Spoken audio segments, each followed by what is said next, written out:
আমার সাথে সামনে বসা আমার সেই ছোট্ট ছোট্ট সুনামীরা যারা ব্যাগ নিতে এসছেন এবং তাদের সাথে যে আমাদের সম্মানিত শিক্ষকবৃন্দ এসছেন, আসসালামু আলাইকুম। আসলে শিক্ষার উপকরণের ভিতরে ব্যাগ একটি পড়ে। ঝড় বদল যখনই বলেন না কেন, বইগুলোকে সুন্দরভাবে সংরক্ষণ করতে ব্যাগের কিন্তু কোনো বিকল্প নেই। যেমন এখন প্রচন্ড বর্ষা, বাচ্চাদের যদি একটা ব্যাগ থাকে তাহলে বইগুলোর ভিতরে যদি নিয়ে এসে স্কুলে আসে এবং বাড়িতে যায় তাহলে বইটা তার ভালো থাকে। কাগজের মান অন্যান্য বিষয় থাকে, কারণ বই যখন বারবার ইউজ করা হয় সেই বইগুলো কিন্তু অনেক সময় ছিঁড়ে যায়, নষ্ট হয়ে যায়। তো আমাদের অনেক শিক্ষার্থীদের পরিবারের এই সামর্থ্য নাই যে একটি বই দ্বিতীয়বার 6 মাস পরে কিনে দেয়। আবার কিছু বই সরকারি যেহেতু আছে সেগুলো কিন্তু ছাপানো হয় না বাইরে, এটা কিন্তু পড়াশোনাদের খুব ব্যাঘাত ঘটায়। তো আমি ইউনো কুরিয়ার চোরকে আন্তরিকভাবে ধন্যবাদ দিই, সে বাচ্চাদের জন্য এরকম একটি প্রজেক্ট রেখেছে। আমি তাকে অনুরোধ করবো আমাদের প্রাইমারি স্কুলের যে বাচ্চারা আছে তাদেরকে আগামীতে আরো বেশি স্কুল ড্রেস, আমি বলেছি স্কুল ড্রেস দেওয়ার জন্য, স্কুল ড্রেস ব্যাগ মানে যার যেটা চাহিদা আছে। আমি মনে করি নিড বেস যদি আমরা করি দরিদ্রদের গুরুত্ব দিতে হবে, কারণ মেধাবী এবং শুধু দরিদ্র হলে হবে না। আমি তোমাদেরকে বলবো মেধাবী যারা আছে, যারা ধরে পড়ার সম্ভাবনা বেশি, কিন্তু এই বাচ্চাটি যদি শিক্ষার আলো পায় জীবন অনেক দূর যাবে। তো তাকে কিন্তু এখনই এই চারাটাকে কিন্তু আমাদের এখন থেকে নার্সিং করতে হবে যে অবস্থা আছে। আমি আমার শিক্ষক বৃন্দদেরকে অনুরোধ করবো আপনারাও যখন আমাদের ইউনিভার্সিটি তালিকা চান আপনারা একটু যাচাই বাছাই করে দিবেন। আসলে তারা সময় তুলে রাখতেন আমার সন্তানদের জন্য এইটুকু সময়। এবং আমরা ছিলাম 3 বোন। আমার বাবা বিশ্বাস করতেন যে আমি তাদেরকে যদি ভালো করে জ্ঞান দিতে না পারি, শিক্ষা দিতে না পারি, তারা আমার বোঝা হবে। আর যদি আমি তাদেরকে জ্ঞান দিতে পারি, তাদেরকে যদি আমি ঠিক মতো গড়ে তুলতে পারি, তারা আমার সম্পদ হবে। আমার বাবা আমাদের জন্য কোনো স্বর্ণ গয়না ধন সম্পদ রেখে যাননি, চেষ্টা করেছিলেন আমাদেরকে সম্পদ বানাতে। আল্লাহ তাআলা এই পর্যন্ত নিয়ে এসেছে তারা সৎ ছিলেন বলে এবং তারা শ্রম দিয়েছিলেন বলে। আপনাদের প্রতি আমি একটু অনুরোধ করব,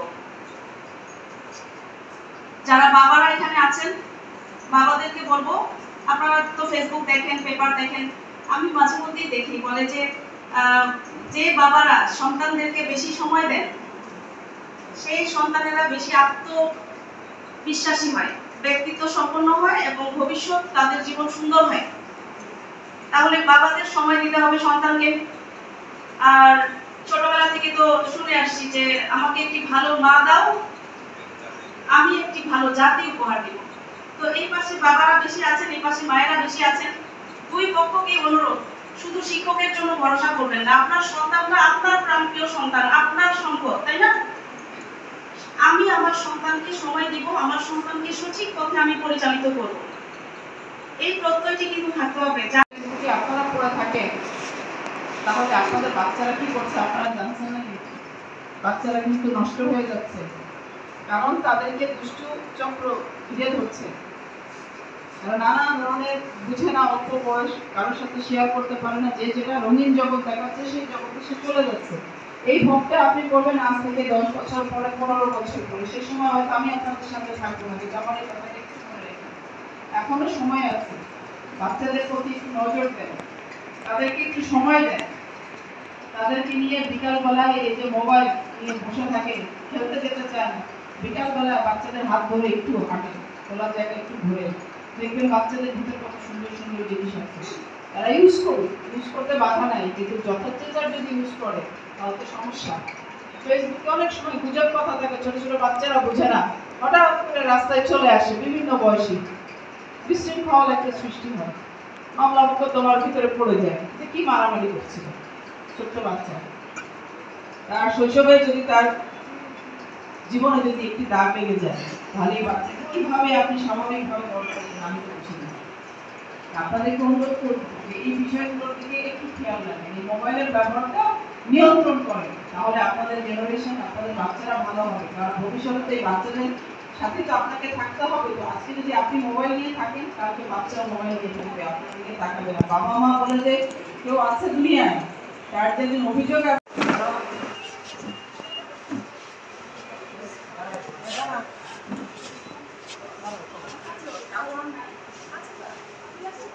ঠিক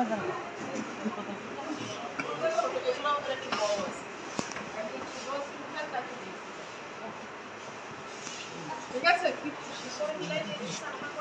মিলাই দিও পরে, এখন আপাতত এটা রাখো।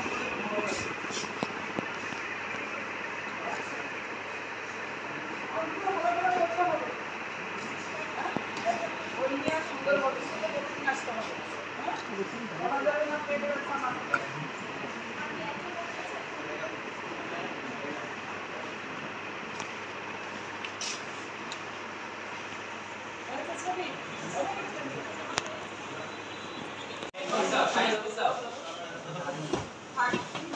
আমরা দেখতে পাচ্ছি যে জেলা প্রশাসক মহোদয় শিক্ষার্থীদের মাঝে ব্যাগ বিতরণ করছেন।